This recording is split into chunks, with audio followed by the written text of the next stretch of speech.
कि संदेश खाली का विषय बहुत गंभीर हो रहा है। माननीय कलकत्ता हाईकोर्ट ने क्या टिप्पणी की है आपके सामने में।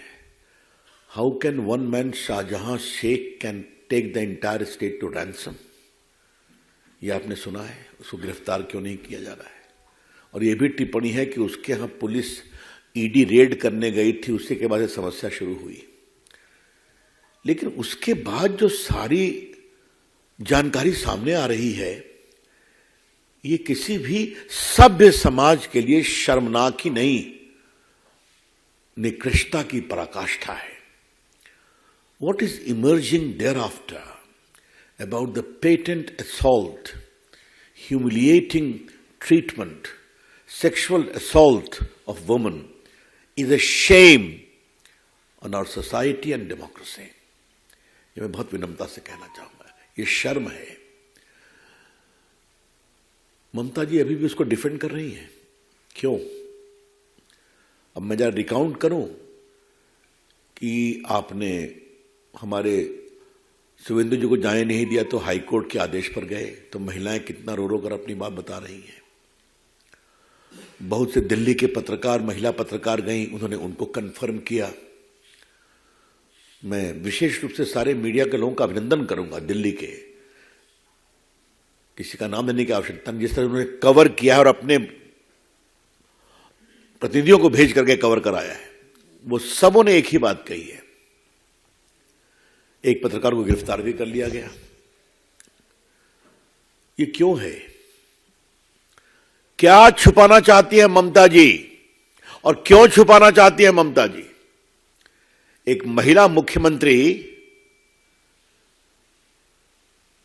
अपनी साख, पॉलिटिकल साख बचाने के लिए महिलाओं की इज्जत को दांव पर लगा रही है।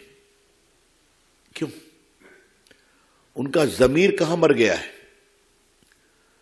और आपको याद होगा कि ममता जी ने जब सीपीएम के अत्याचार के खिलाफ संघर्ष किया था, वो बहुत अनिश्चित काल तक अनशन में बैठी थी, तो हम सभी उनके मुरीद बने, उनकी बहुत तारीफ किया। जो संघर्ष किया वो उस संघर्ष से आगे निकली है। और क्या हो गया है कि आज उनका अत्याचार, पुलिस का दमन सीपीएम के दमन से भी आगे निकल गया है। कभी ममता जी अपने अंतर विवेक पर कुछ सोचती हैं क्या? यह हम जरूर कहना चाहेंगे।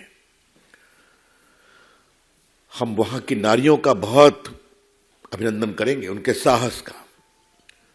और क्या कलकत्ता से मात्र 75-80 किलोमीटर दूर ऐसा हो सकता है क्या कि लोगों की जमीन छीन ली जाए? वो खेती में धान उगाते हैं, बाकी फसलें उगाते हैं, सब में पानी छोड़ करके कहा यही मछली पालो। पूरी जमीन के हेल्थ को खराब कर दिया गया।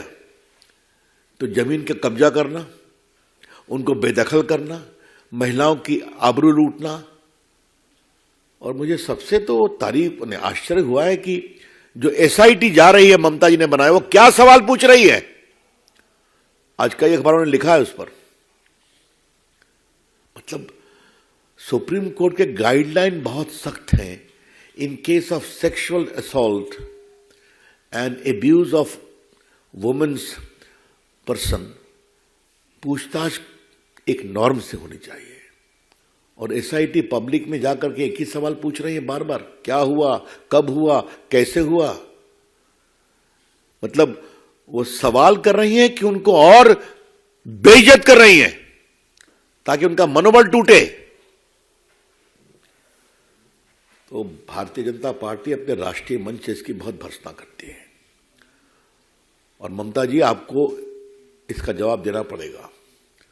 और ममता जी, आपको इसका राजनीतिक जनता जवाब देगी। ममता जी विल हैव टू पे फॉर इट।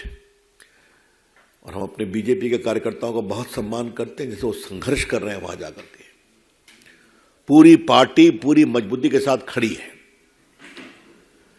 इसी संबंध में हमको एक बात और कहनी है, बाकी पार्टियां खामोश क्यों हैं?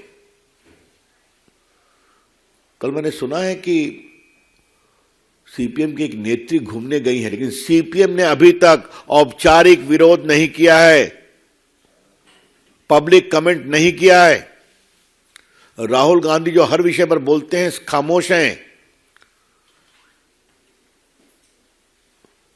चंडीगढ़ की घटना हुई, हम सुप्रीम कोर्ट निर्णय का सम्मान करते हैं, दैट इज क्लोज चैप्टर, लेकिन उस पर सब कोरस में भाषण दे रहे हैं। आप देख लीजिए आज अखबारों में चंडीगढ़ के डेवलपमेंट पर सबों की टिप्पणी है, लेकिन सैकड़ों की संख्या में सोनाखाली में माताएं, बेटियां, बहनें उनकी आबरू लूट रही, इस पर सभी खामोश हैं। तो ये क्या मतलब है इसका?